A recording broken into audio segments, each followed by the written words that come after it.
रायपुर से एक और बड़ी खबर मिल रही है, जहां बीजेपी प्रदेश प्रभारी ओम माथुर का कांकेर दौरा आज है। भानु प्रतापपुर और अंतागढ़ विधानसभा कोर कमेटी की बैठक को लेंगे। बैठक के साथ साथ कार्यकर्ताओं से मुलाकात कर फीडबैक लेंगे। पत्रकार वार्ता को संबोधित करेंगे। शाम 4 दिन से बस्तर दौरे से लौटेंगे रायपुर। तो पत्रकार वार्ता को संबोधित करेंगे और तमाम सारे कार्यक्रमों में शामिल होंगे। ज्यादा जानकारी के साथ स्वाति हमारे साथ लगातार जुड़ी हुई है। स्वाति, बीजेपी प्रदेश प्रभारी ओम माथुर का कांकेर दौरा कितना खास रहने वाला है?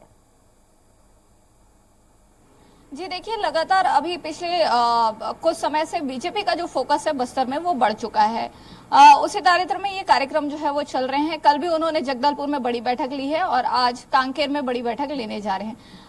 बीजेपी के जो बूथ लेवल के कार्यकर्ता हैं, मंडल लेवल के कार्यकर्ता हैं, सांसद जो है वहां से रहे हैं, तो पुराने नेताओं सहित नए उम्मीदवार की तलाश में भी बीजेपी अभी वहां पर निकली हुई है और अपना पूरा अभियान जो है वो चला रही है। तो चूंकि अब ओम माथुर यहाँ के प्रदेश प्रभारी हैं, चुनावी दृष्टिकोण से पूरा उनको काम करना है कि किस ढंग से यहाँ सत्ता में वापस आया जा सकता है, अपनी स्थिति बेहतर की जा सकती है, लोगों की क्या डिमांड है, कि कहाँ पर कौन सा वो पॉइंट था जिसको लूज करके पिछला चुनाव जो है बीजेपी वो हारी है और बस्तर की पूरी 12 की 12 सीटें जो है वो कांग्रेस के पास है। तो वहां से कैसे फाइट बैक करना है, इसकी पूरी रणनीति को लेकर ओम माथुर लगातार बस्तर के दौरे पर है। और आज का ये जो दौरा है ये कांकेर का है। तो कांकेर में तमाम लोगों से वो मिलेंगे, बीजेपी के अपने नेताओं से मिलेंगे, कार्यकर्ताओं से मिलेंगे, उनसे चर्चा करेंगे और आगे की रणनीति पर आगे की कुछ रणनीति जो है वो बनाएंगे। जी, और साथ ही चुनावी लिहाज से जाहिर है अपने आप में ये दौरा बहुत खास होगा, लेकिन क्या इस दौरे से जुड़े कुछ लोगों को अलग से जिम्मेदारी दी गई है? क्योंकि मकसद वही है कि इलाकों को ठीक तरीके से साध लिया जाए, जनता के बीच पार्टी से जुड़ी जो बातें हैं वो पहुंचाई जाए। तो अलग से भी क्या किसी को जिम्मेदारी दी गई है जो उनके साथ इस दौरे पर निकलेगा? जी देखिए, जिम्मेदारियों का अभी खुलासा तो हो नहीं पाया है, क्योंकि पहले ही पदाधिकारी जो थे उनकी नियुक्तियां वहां पर हो चुकी है। मंडल से लेके बूथ से लेके विधानसभा चुनाव तक की जो जिम्मेदारी है वो वहां पर तय लोगों को पहले ही दी जा चुकी है।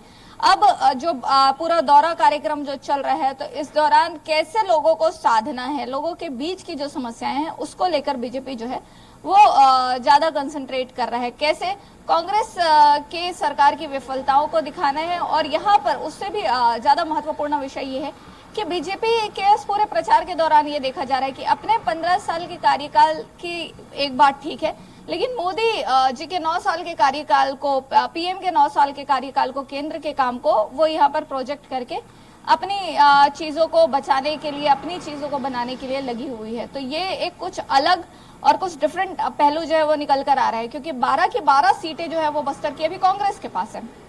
और अगर हम बस्तर का समीकरण समझते हैं तो आदिवासी, नक्सल प्रभावित, तेंदुपत्ता, उसके बाद सर्व आदिवासी समाज, तो ये 4-5 ऐसे बड़े विषय हैं जो हमेशा वहां पर इम्पैक्ट डालते हैं। अभी तक वहां पर बातचीत चल रही थी सिर्फ बीजेपी और कांग्रेस के बीच में, लेकिन अब वहां पे सर्व आदिवासी समाज भी अपना मोर्चा वो भी बुलंद कर रहा है। तो पहले भी हमने देखा भानु प्रतापपुर का जब उपचुनाव हुआ तो वहां पर भी मंडावी साहब के जाने के बाद वहां पर उनकी वाइफ जो है उन्होंने इलेक्शन लड़ा, इलेक्शन जीता भी, हालांकि उन्होंने वो सीट कांग्रेस के पास है अभी, लेकिन उसके बाद भी ऐसी कई चीजें जो है वो निकल कर आ रही है कि वहां से सर्व आदिवासी समाज ने अपने कैंडिडेट उतारे थे।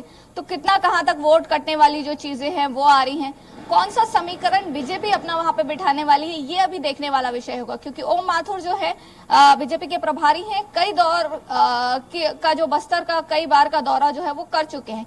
ये जो दौरा है वो कई महीनों में अहम रहा है। इसके पहले भी हमने देखा जब नक्सल हिंसा में जवान शहीद हुए थे तब भी वो वहां पर गए थे, लोगों से लगातार वो वहां पर बातचीत कर रहे हैं। तो ये जो पूरा समीकरण है, नक्सल से लेके वहां पर जो योजनाएं चल रही है वहां तक का, और उसके बाद आदिवासियों के अपने डिमांड का, इसको कैसे संतुलित, इसके बीच कैसे संतुलन बनाती है बीजेपी, कौन सा ऐसा नया अपना एजेंडा लेके आती है जिसके चलते वापस जो बस्तर की सीट्स है वो बीजेपी के पास आए, ये देखने वाला विषय होगा अभी। जी चलिए स्वाति, बहुत शुक्रिया तमाम जानकारी के लिए।